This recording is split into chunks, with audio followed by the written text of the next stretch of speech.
This is the Slow Wardrobe. Come and have a look. Hello, welcome to episode 140 of the Slow Wardrobe podcast. My name is Linda.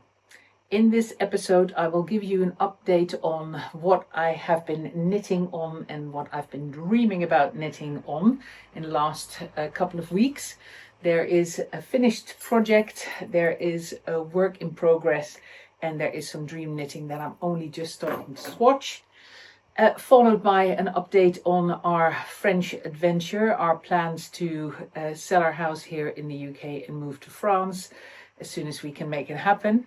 And then in the last section, we look at Layercake, and this section is specifically dedicated to a current pre-order that runs until the end of Monday, the 9th of June, on Tulip Dresses in our mid-weight linen. Lots of styling ideas and lots of color combinations, and showing you 3 brand new colors in the mid-weight linen that I'm introducing as part of this pre-order and that are all ready for you to order, but you also have the option of choosing your own color amongst the 40 plus different mid-weight linen colors that I have in stock still. So let's start with knitting.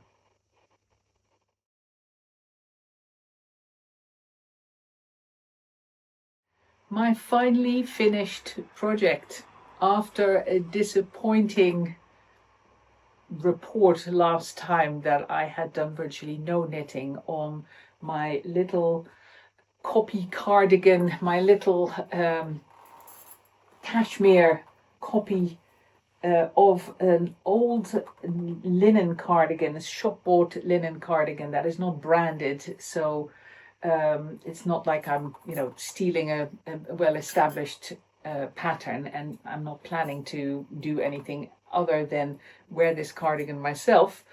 I love wearing that cardigan, that blue cardigan, and I've made some photographs that I'll show you in a minute of me wearing the blue cardigan and then wearing the new version that I've made myself. And I've really enjoyed trying to stay as true as I could to the construction and the different stitches used in this cardigan compared with this one.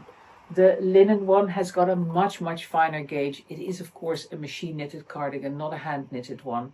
And as such, it can use some techniques that are not that easy and not that straightforward to replicate in a hand knit, but I think I cracked it. One thing that I told you I was doing differently from the original was that the original blue one, I don't know if I can make this visible, the original blue one has a tiny little heart kind of knitted into the back, the top of the back. Yeah, I think I can make this visible. I'll show you here. If not, I will put in an inset in the picture. But hopefully you can see here that just below the neckline there is, in the shape of little eyelets, a little heart knitted into the back panel. And I decided, while I was nearing the point of needing to decide whether I was going to copy this as well, that instead, having already knitted the insides of the pockets, which I will show you again now, the insides of the pockets, that the bit of the inside that's visible because of the front like hanging down because of its weight and its construction, is knitted in reverse stockinette. So the purl stitch, the purl side of the stitch is showing, and rather than knitting that in my combination of chocolate brown and blue purple yarn, I knitted that holding 2 of the strands of the blue purple together to make that a little bit more of a feature. So as I was nearing the point of knitting the heart in the back panel, I decided instead that I was going to embroider the heart in that purple color afterwards. So I left it at that. I was going to return to that afterwards. And last time when I spoke to you, I think I admitted that I had only about half a sleeve left to knit. I have, in terms of measurements of the cardigan, I have knitted it as close to the linen example as possible. It has, in blocking, become ever so slightly larger than the linen, but it's negligible. It's really a small difference, and that's in part because that knitted cashmere in the larger stitches and the larger gauge is just a bit more stretchy. So it's stretchiness of the knit more than anything else, because of course the linen yarn doesn't have any stretch. So even though it is a knitted fabric, and it does give, of course, because of it being knitted, it doesn't give as much as a wool or cashmere knitted garment does. So the other thing that I replicated, because once I, of course, had finished the body and that last sleeve, I could then put the cardigan together, but I still had the button bands to knit. So I did a bit of replication there as well, because the button band on the original linen takes effectively 2 layers. It kind of goes sideways, so it's like as if it's picked up stitches. Of course, it hasn't picked up stitches. It's a little band that's been sewn onto the edge of the knitting here. But the stitches face the other way, and there are 2 layers, one with the knit side of the stitches facing outward, and the second layer with the knit side of the stitches facing inward. So it's a beautiful hidden edge of the knitted panel as a result. So it captures that knitted panel in between 2 layers of knitting, which then after a couple of rows come together, and then there's a short section of 1 by 1 rib, and somewhere halfway in between those 2 layers being separate and that one little layer of combined stitches, 2 stitches knitted together throughout to bring those 2 layers together, and then do a couple of rows of 1 by 1 purl. Kind of in the middle of that are the buttonholes. So I thought I must be able to replicate that as well. So what I did was I took the edge of my knitting, the edge of my front panel, took a crochet hook, and with a crochet hook and holding the yarn behind or in front, didn't actually matter in the end, of my work,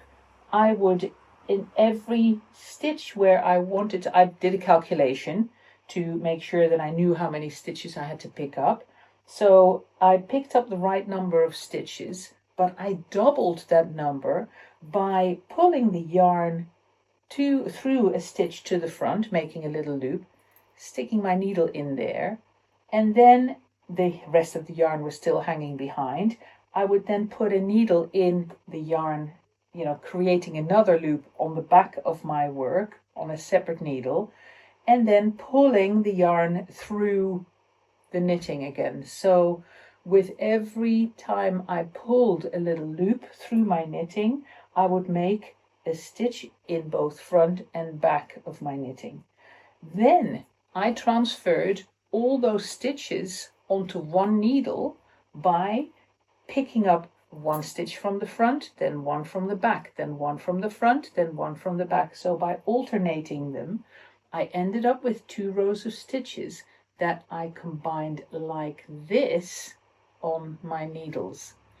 I then started knitting by creating 2 separate layers of fabric, just like you do with knitting the gingham wingham, for example, by knitting 1 stitch and then slipping the stitch that's effectively on the back panel of the 2 layers of fabric, knitting the next stitch and then slipping the following stitch. So by doing that, I am only knitting 1/2 of my stitches, this half. I do that all the way around to the other end, turn my work around, which puts the other set of stitches in the front, and then do knit 1, slip one, knit one, slip one, again, all the way back. So that creates a fabric that effectively exists out of 2 layers of fabric, and they will remain 2 layers of fabric as long as I ensure that if I knit one and I then purl the next stitch, I bring my yarn forward so I don't loop my yarn around the stitch that's being slipped. That way my 2 layers of fabric remain separate. And when I was happy that that little section, I think it was like 4 rows in total that I did, which of course ends up being 4 times back and forth, so 8 rows in total, because with every row you only knit one side of your fabric. So back and forth 4 times, 8 rows in total was enough to create a nice little edging that I gathered was, or I gauged was big enough. Of course, the whole thing was going to get a little bit bigger than the original. And I liked the proportions of the size of those 4 rows, knowing that I was then going to knit a little section of 1 by 1 rib. So I brought the stitches together by doing in the next row, knitting 2 stitches together. Every knit and purl stitch were being knitted together as one knit stitch. And I did that all the way to the end, and then on the way back started knitting knit 1, purl 1 for, I think it was like 5 or 6 rows in total. And then I did a very clever stretchy cast off, which I think is called the Ruke cast off. I will put a link below if I can find it. And that gives a very neat and clean cast off that is stretchy enough but not too loose, because I do want this button band to give a bit of structure to the cardigan. I don't want the whole thing to get too saggy, especially because I've got that kind of low V-neck already, and you can see here in the linen this is all lost a little bit of its shape over time. Maybe if I would wash it, it will improve again, but I haven't wanted to touch it while I was working on this. And in the middle of doing my little rib section, my knit 1, purl 1, I also knitted in some buttonholes, because I knew I had already bought from Maggie at Textile Garden a set of buttons that I liked to use for this cardigan. They are mother of pearl, but they have a slight bronzy kind of hue to them, which of course I liked in combination with the brown in my fabric. So I knitted in some single row buttonholes. Again, if I can find the link to the instructions, I'll put it down here. It's a very clever way of making buttonholes, so it's not casting off stitches and then with the next row casting them on again. You end up casting them off, and with a very clever maneuvering of your stitches, you cast them on again straight away as well. It works wonderfully, and it gives very neat little buttonholes, especially if your buttonholes are quite small, which of course mine are. So I was very happy with my buttonholes. I finished the entire button band, and then it came to attaching my buttons. Now, meanwhile, I had just been busy to get ready to introduce one of the new linen colors called Sunflowers. I adore the sunflower linen fabric. It is a blend of ochre yellow and pomegranate, pinkish, salmony pinkish. Those two together make this beautiful, bright and sunny light orange hue. So I was very focused on sunflowers here at work at my studio, and then when I was home to knit or to sew on my buttons, I thought, well, actually, would it be nice to use a contrast color of yarn just for the little button sew on?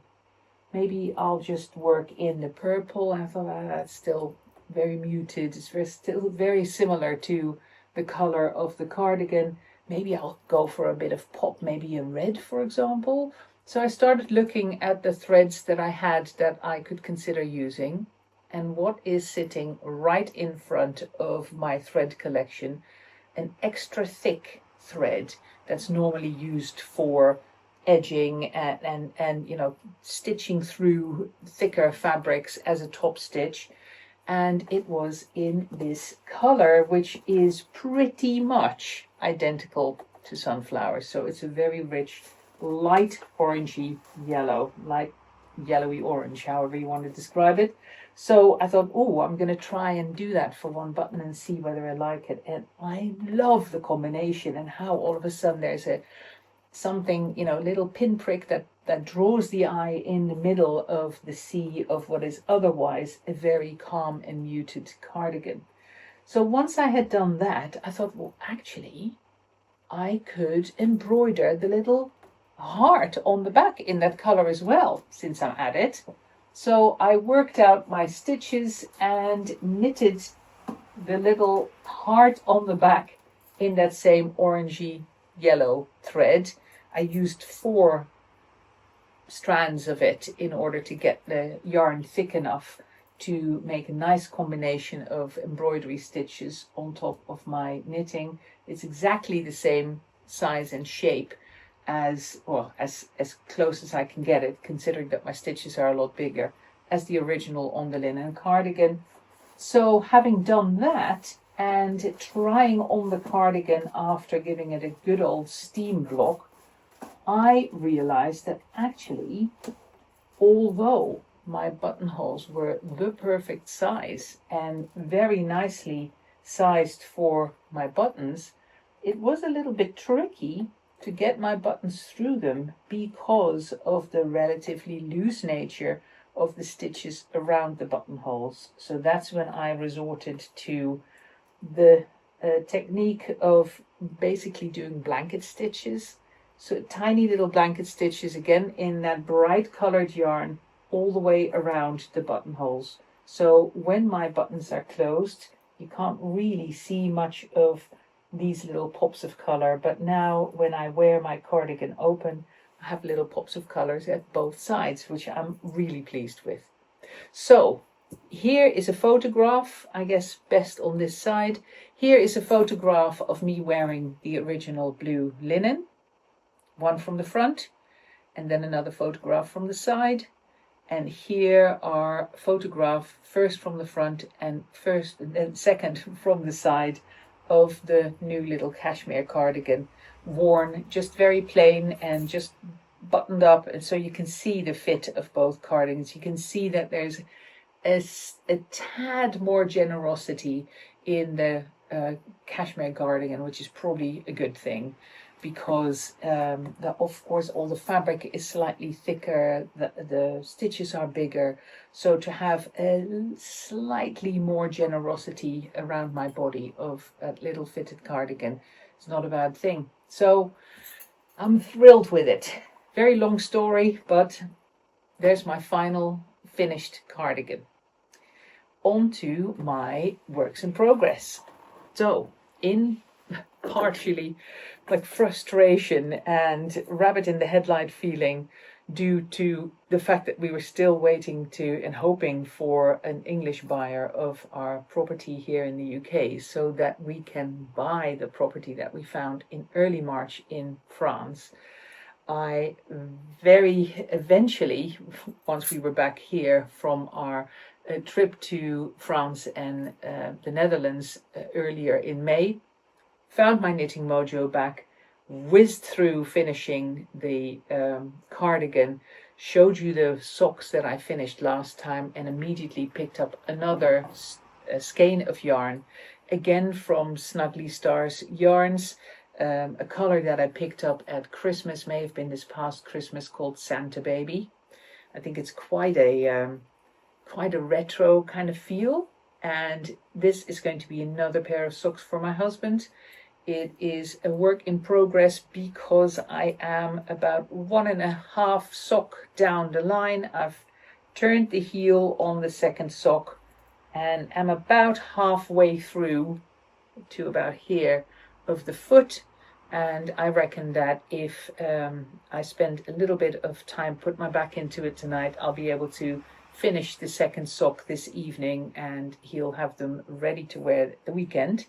So Santa Baby by Snuggly Stars Yarns, I think it's just one of the standard sock yarns of 75% superwash merino and 25% nylon or something along those lines. It's just a standard sock base. And I am carrying it around in one of my preferred little project bags. I actually made a photograph of this and I'm carrying that around as like a screensaver on my mobile phone.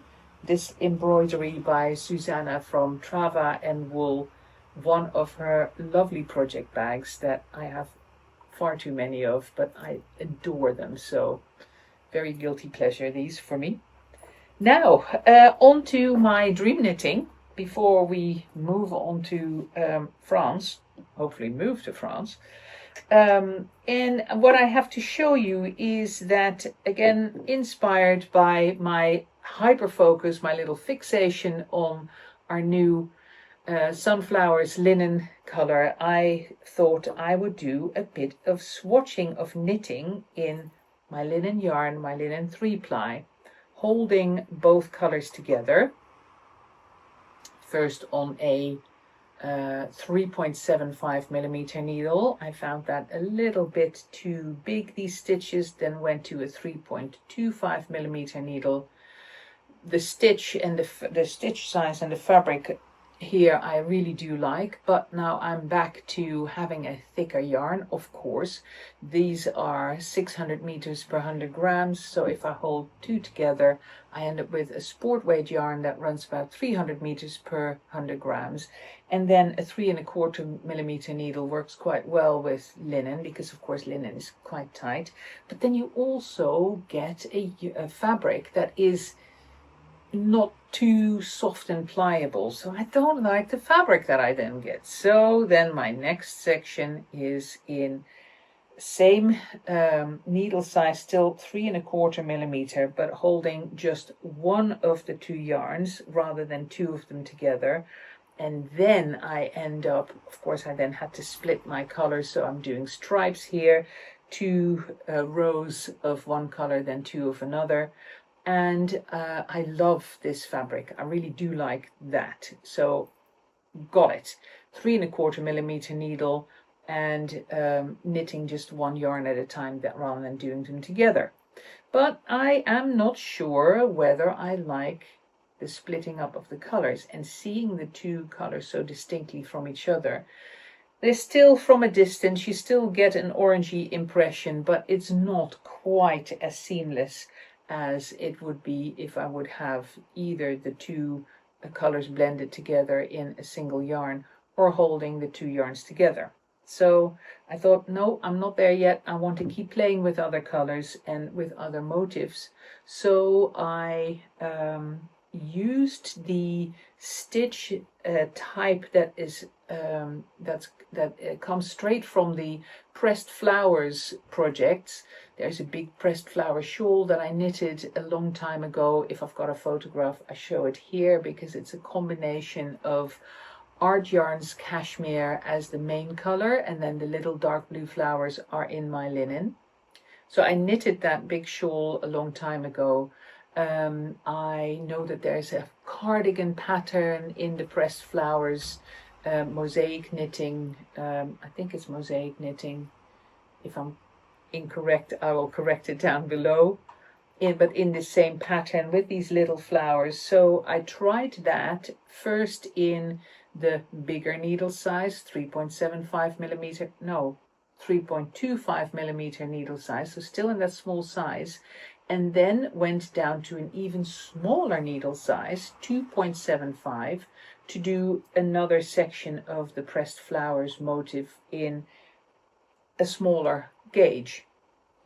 Again, yeah, I do like it, but still not completely convinced. So I then, at my last section, have knitted a little swatch on 2.75 millimeter needles of the 1x1 colors, 2 rows for each color, but the colors held single rather. And I really like this fabric as well. And now I've come up with the idea, I remember that there is the technique called helical knitting.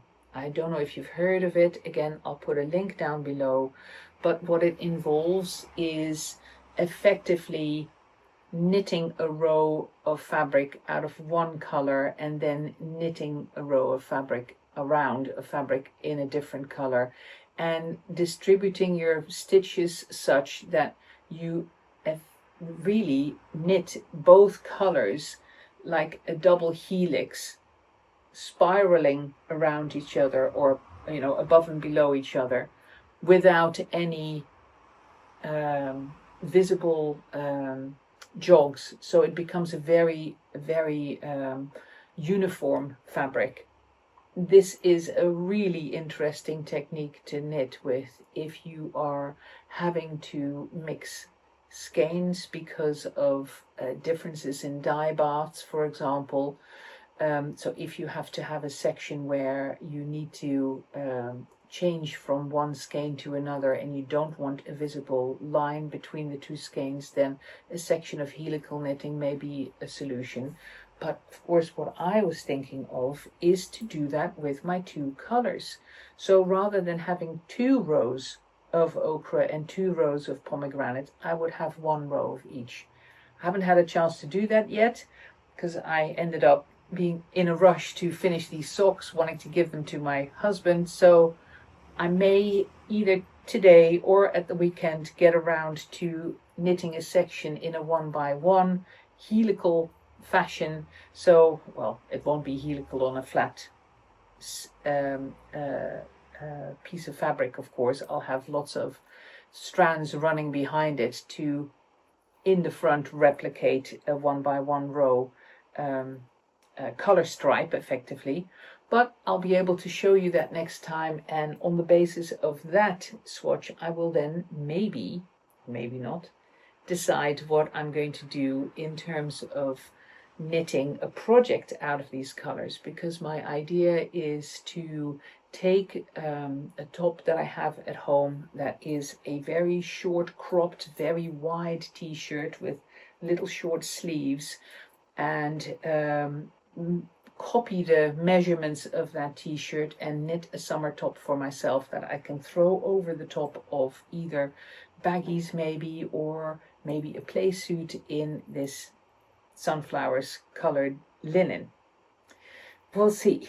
I'll show you more of that as the date grows closer, and if all goes to plan, maybe by the next episode I'll already be knitting it. I don't know yet. Let's see how we go. So that's my knitting. 1 finished project, 1 on the needles, and 1 at the swatching stage. And I will of course keep you posted as the next episode comes along. Let's move on to the next section with a quick update on our French adventure. How are we getting on with selling our house here in the UK? And hopefully, if all would go according to plan, if we can sell quickly enough, move to France before the summer is over. That would be my ideal. So, French adventure.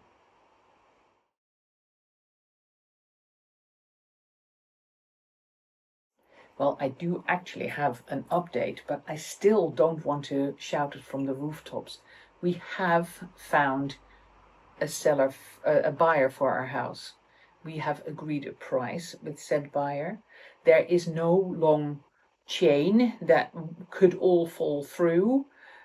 So it is it looks like a relatively safe and secure transaction, because of course we are subject to the English system of house buying and selling, which is horrible. I can't think of any better word for it. It's a horrible system where you agree to sell your house, but it then takes months before all the paperwork is in place and all the searches have been done, etc.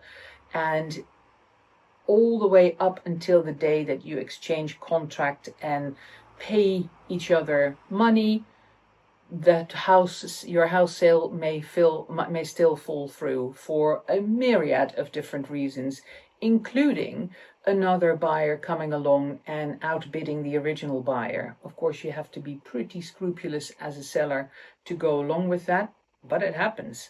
So we would never do such a thing. But if you are stuck in a chain of people all having to buy and sell houses in order for everybody to move, then you can fall victim to somebody else above or below you in the chain playing tricks and making life impossible for a whole group of people around them. So, but we've got a buyer, we've got an agreed price, and we're currently just waiting, literally today, because this is all happening as we speak.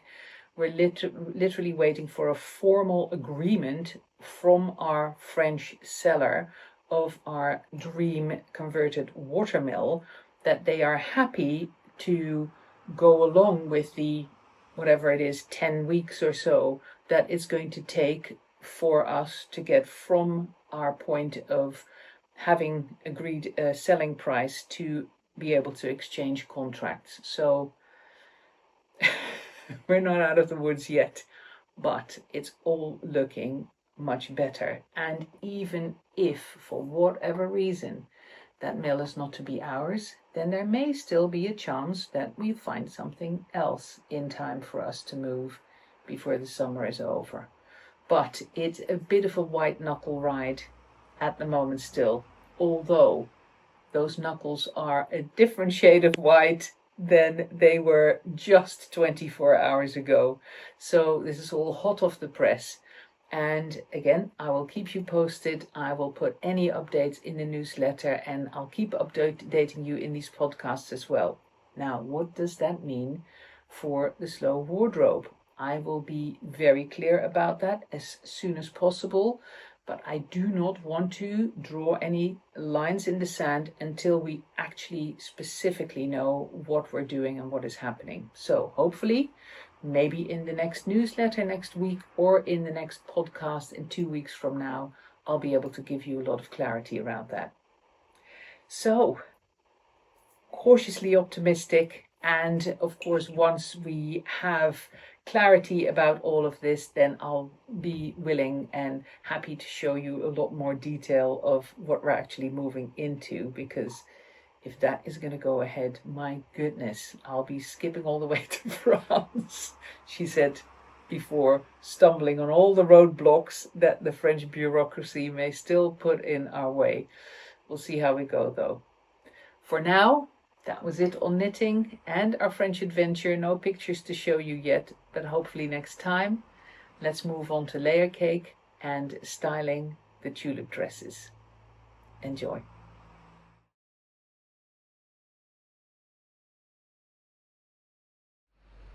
I am kicking off my parade of tulip dresses today with a long dress. All the others are going to be regular length. They're the easiest for me to combine with trousers and with other layer cakes. I'm more likely to wear the long length depending on what I wear it with though. If I wear a tulip dress by itself, I really like that long length, but you can see how long that is on me at 5'10". Maybe I'm more 5'9". I haven't actually checked whether I'm shrinking, but 5'9", 5'10". Then the long tulip dress is this kind of length on you. This is a size 2, which I need to wear because of my bust size more than anything else. And it's not that my bust is so big, but I'm all over big. So this is a bust of about 43 inches. And so that's about a size 18 up top, size 20 around my bum. And the reason I want to show you this is to show you what a long length is like on my kind of height. And then I'm going to swap it immediately for a regular length dress so that you can see the difference between the two. There's 4 inches, and then the petite is another 4 inches shorter, which is more like knee length on me.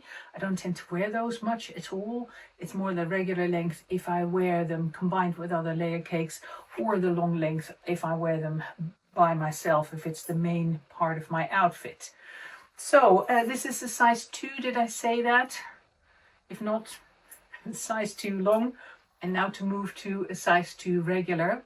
Before I do that, let me tell you This is Papaya. Still have some of that fabric in stock, so it's part of the pre-order. It's a color that you can choose. Here comes Loganberry. Loganberry in a size 2 regular. You can see that length difference on me immediately, kind of mid-calf now. And you can see what the Loganberry is like just against skin. It's like a dark, muted, dark pink, kind of mauvish pink. Really, really nice color, very easy to combine with others in the Layercake range. And I'm going to combine it with a couple of others to compare and contrast and show you what Loganberry is like with some of the other colors, starting with Magpie. This is a cap gather dress, size 1 regular in Magpie, and I'm showing this because I want to show you what Magpie and Loganberry are like next to each other. Of course, they've got a color in common, which is the black, because they're both cross weaves with black. One is the magenta and the other one is the Magpie blue, the dark blue. So you can see that you can wear a cap gather dress underneath a tulip. The cap gather dress just about disappears, so it doesn't stick out at the bottom. Size 1 cap gather in Magpie, worn underneath a Loganberry tulip dress in a size 2 regular. And that's when those sleeves line up beautifully. As you may know, the love dresses and the cap dresses and the cap tops and love tops are running slightly more generous because of that dolman sleeve inset, which is why the size 1 cap sleeve or love sleeve, whichever one you, whether you wear the short or the long, lines up very nicely with the armhole of the tulip dresses that are one size bigger, because the tulip dresses are cut slightly higher than the tunics to make it easier to wear them without other clothes underneath. So that's how they line up. But most importantly, you can see how Magpie looks next to Loganberry. Let's keep dressing up this outfit. 2 things to point out with this outfit. One is that I'm wearing a set of breeches in the large regular length, so cropped on me, lovely for summer, and wearing those underneath that regular length dress, so you can just see them pop out at the bottom, and it's a really lovely combination to wear them both in the same color. Loganberry for both the dress and the breeches. Lovely outfit, and still ankles out, not too warm. And then on top, to cover the tops of my arms like I prefer to do, to just cover all the extra loose skin that I have there, is a cap tunic in this case, so it's a longer one, cap tunic in hibiscus. We still have some hibiscus fabric left. I thought we were out, but we're not. We've got like 5 or 6 meters left. So there is an option to order your dress in hibiscus if that is your color. I'm going to show you in a minute how hibiscus works against permanent rose, which is the new color that is coming in. And it's important to know how those colors work together and how they are different from each other, which is very often not that easy to see or gauge when you just see them separate from each other online. If you've seen last week's newsletter, and if you look at the a listing for these dresses online, you can see that I've put some of these colors next to each other to show you how the new colors differ from some of the existing colors that are kind of in the same spectrum. But I'll keep going. Hibiscus next to Loganberry, another lovely combination. And next I will put the I'll keep the same outfit on, but I'll add a smock in blackcurrant to show you how blackcurrant is next to Loganberry. Blackcurrant smock size 2, so you can see how that fits beautifully over the top of a size 2 regular length tulip dress, so you get an idea of how those points are in relation to the hemline. And I will keep this now on, but I'll change the color of my trousers and bring the hibiscus back that I'm wearing at the top. So it's a different way of combining and building an outfit, and in this case not just having the dress and the trousers the same, but a little top that I'm wearing underneath the dress and the trousers. See what a difference it makes. Slackers in hibiscus to go with my hibiscus cap top that I'm wearing underneath, the combination still of the dress and the smock. Let me remove that smock.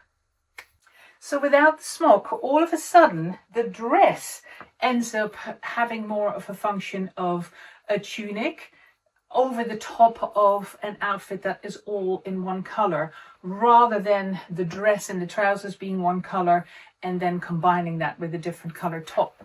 So a different look and feel to the outfit, no less effective, and you can of course pretty much replace these trousers for your favorites. These are my favorites, my really loved to death. These are my own, and I'm wearing them so often. My slackers in hibiscus in the large long size, combined with my size 1 cap tunic, and here with the size 2 regular length tulip dress. I'm going to keep the rest of the outfit the same, but swap this dress for that new color permanent rose, so that you can see that right next to hibiscus and see how it's different, how they differ from each other. And here it is, permanent rose shown against hibiscus. So permanent rose is slightly more pink than hibiscus, but they have a color in common, the two, so they look beautiful together. Still slightly more pink and hibiscus slightly more red. However, this is still more red than magenta, for example, which is further into the pink spectrum. So I'm going to show you first that this is still quite red, even though it's more pink, and then I'll grab magenta to show you the contrast between permanent rose and magenta. So I've kept the trousers the same, they're still hibiscus, but I've changed the top to the cocoon love top with the 3/4 length sleeves, size 1 in sangria, which is a dark wine red. So you can see that the dress is more in the pink direction, but it's still quite a red pink. It looks beautiful against even that wine red. So moving on from there, I will now contrast this with magenta, so that you can see, if I take it in a pink direction, that this goes with pinks just as well as it does with reds. Here it comes. I think this illustrates beautifully how a permanent rose sits in between magenta, which is the love top that I'm wearing here, size 1, and the hibiscus of my slackers in the size long large. If I hold all three together, you can clearly see that there's a transition from the pink towards the red to the even more red, even though hibiscus does have pink undertones. You can see the transition, and that this is really a step towards the reds and magenta is a step towards the pinks. So let's contrast this rather than comparing with all the others that are similar. Let's contrast this with a completely different color on the spectrum. Here are permanent rose and turmeric. Maybe a color that you wouldn't necessarily think of combining with it, but a color that looks really spectacular next to permanent rose. I'm wearing the cocoon baggies here in long large and a love top in a size 1, and again the dress in a size 2 regular length. Of course, if you think that in an outfit like this you like these two colors together, but you don't want to have it quite as dominant as this, then of course I could just either lose the trousers altogether, or I could replace the trousers with a different color that is closer or even the same as the permanent rose. So I could go back to the Loganberry breeches, for example, and have that a more muted kind of darker muted pink in the background, and then have the dress with still that contrast color. Anyway, you start to understand how I build up those color combinations and how you can play with making certain parts brighter or more muted and either more or less dominant. So of course, wearing it like this, the turmeric is quite dominant in the whole outfit, even though I've got a long dress over the top of it. Let's keep going. I'm going to bring in the next new color of the tulip dresses. This is Sunflowers, the most glorious blend of an ochre yellow, so a dark yellow, the kind of dark yellow that you see in turmeric linen, for example, as well. Of course, turmeric linen quite similar to the turmeric, even though this is a solid, of the cocoons. But that is then cross-woven with a color that we've had in the past called pomegranate. I think I may have a pomegranate dress left. I'm going to see if I can find it and show it to you. Meanwhile, I'm going to keep going and I'm going to remove the turmeric and show a couple of other colors to show you how they sit next to Sunflowers. Here is Sunflowers next to Chartreuse.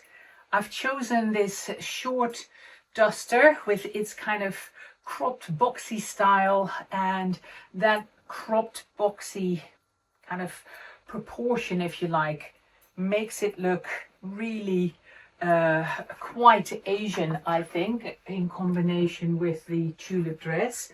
It's a lovely outfit to wear on a warm sunny day. Haven't got any other tops on, just covering my arms and my shoulders with the short duster. And of course I can then close that if I want a little bit more warmth, or if I want to change my silhouette, because of course it becomes more of a top and skirt kind of feel if I close up this duster and wear it like this. Still have proper access to my pockets, of course. Lovely outfit and very easily dressed up like this, depending on what colors you choose. It's a lovely outfit for a special occasion, garden parties, outside concerts, picnics, or even weddings. So hardly recommend dusters to dress up your layer cakes. I will show you next a long synergy duster as an alternative to a shorter duster or a duster with sleeves. Oh, and I'll show you that pomegranate as well. So just quickly, this is pomegranate, one of the colors in Sunflowers, just in case you have pomegranate and you wonder how these two go together. This is the way they look together. This is the last ever pomegranate dress, size 0 regular.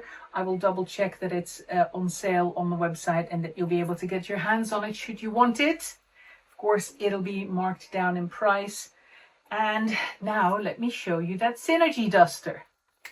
Synergy duster, wonderful way to create a little bit of arm coverage without covering your arms completely. Arms are still out, but the tops of my arms are covered by the cap sleeve effect of the cut of the Synergy duster. Long Synergy duster, in this case in Mixed Spice, which is another lovely color to wear next to Sunflowers, because of course it's got that turmeric yellow in it, that ochre yellow that is in Sunflowers as well. So they sit very nicely together. Let me bring in a different color. I want to show you how this looks next to Loganberry. Loganberry smock over the top of my Sunflowers dress. This is an example where if I can just choose anything I like, then I would probably go for the permanent rose for the smock in combination with the Sunflower dress. Because of the Loganberry being quite a lot darker, I then have the inclination to add other elements to the outfit to somehow balance it. I think the Loganberry makes the outfit a lot darker, so I can then contrast that again either by changing it, the color for the of the loganberry, or by bringing in another lighter color that helps balance out the element of sunflower in this outfit. Let me show you. There, now I've got balance in the outfit. I hope you can see the difference. And the difference in terms of balance, I mean, of course you can see the difference, but how it affects the balance of colors within the outfit. I'm wearing my own pair of baggies in the Sunshine yellow herringbone color. Sunshine, an alternative to the ochre herringbone that I brought in not too long ago. And I still have some left. Yellow is always a dubious color. People are never too comfortable and confident buying yellow, but I hope you can see here how, especially as a support color within an outfit, it can play such a wonderful role. So also, of course, they're wonderful together. The sunshine of the yellow and then the sunflower of this new linen color. Beautiful combination. So let's keep going. I'm going to drop the smock and bring in another orangey color to show you how it differs from sunflowers. Here it comes. This is a wrap dress size 1 in papaya. And look what papaya does next to sunflowers, as well as next to the sunshine yellow of the herringbone. I think they look gorgeous together.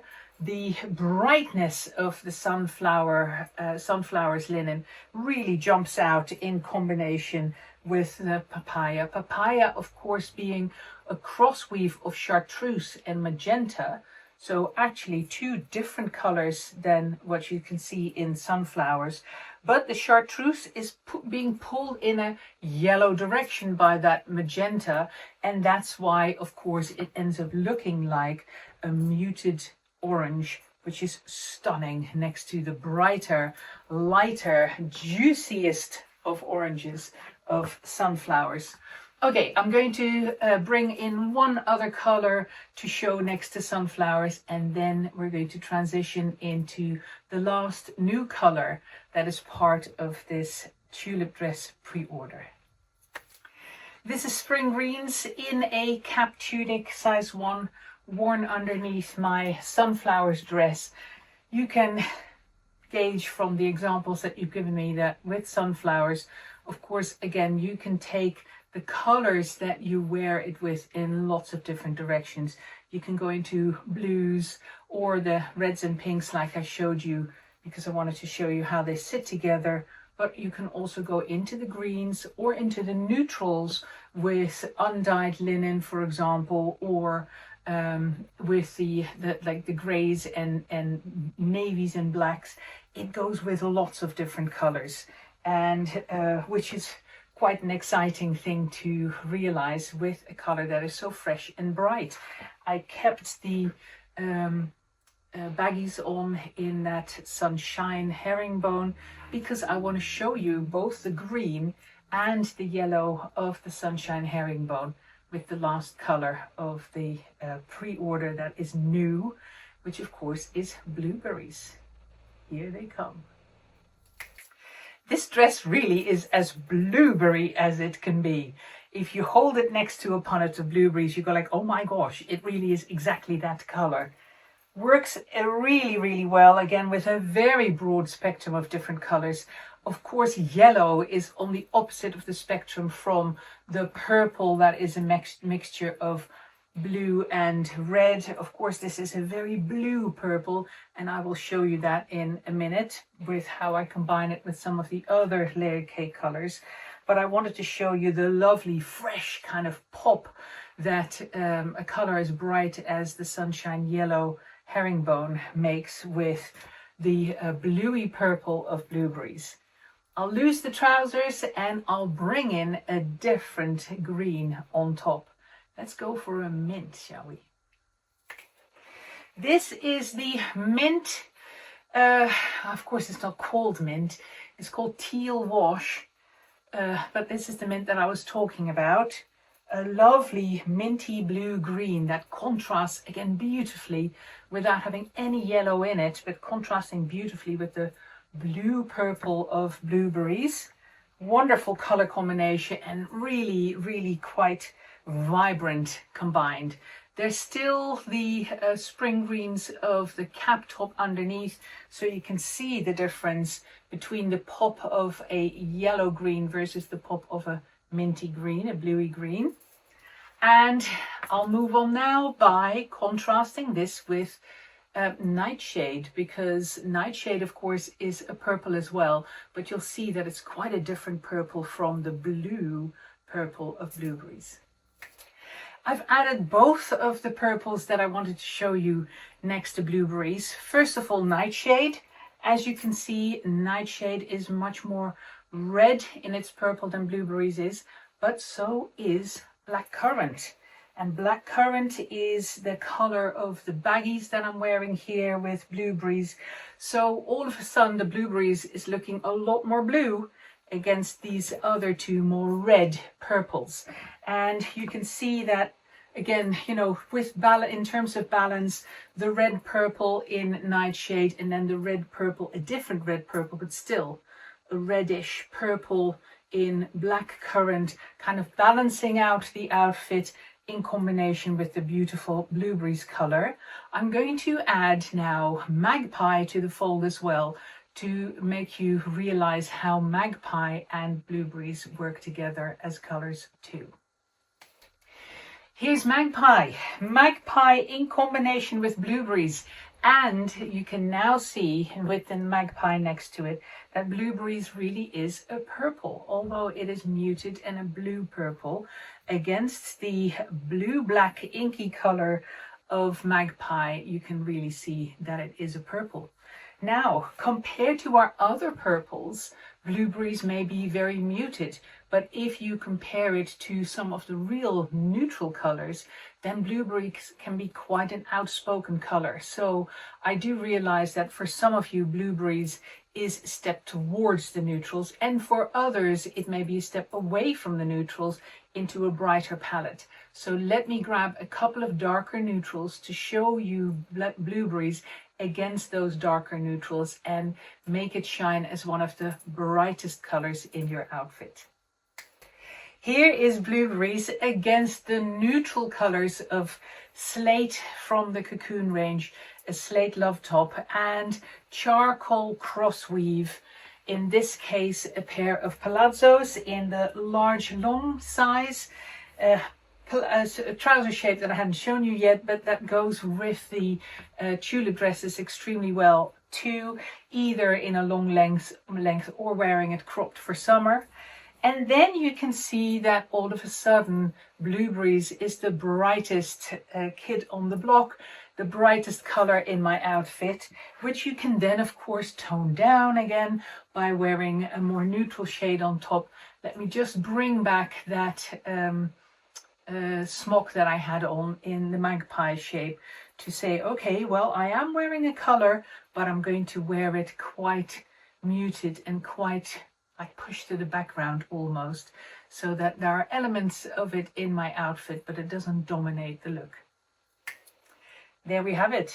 4 different garments, 4 different colors, but all muted and toned down and more classic, more classy, if you like, more sophisticated is maybe the word, I'm not sure. I quite like the bright, sophisticated colors as well. I always think that my brights are never garish. They always still have an element of sophistication and uniqueness about them. But here we have it before I start rabbiting on about other things again. Blueberries against Charcoal Cross, Slate and Magpie. I hope I have inspired you as ever. If there are particular color combinations that you want me to photograph next to each other and send to you, let me know. The sooner the better, of course, because at the end of Monday, after this first weekend that the podcast airs, so at the end of Monday, the 9th of June, it is curtains for this pre-order and we will produce your tulip dresses. So by the time you're seeing this podcast, it'll be too late to send swatches out and still be included in the pre-order, but I can photograph things and send them to you on Monday before the pre-order closes. So hopefully I've inspired you and I have answered some of the questions that you would have had, especially about those new colors. Thank you very much for sitting through all of this as per usual, and I will see you again soon.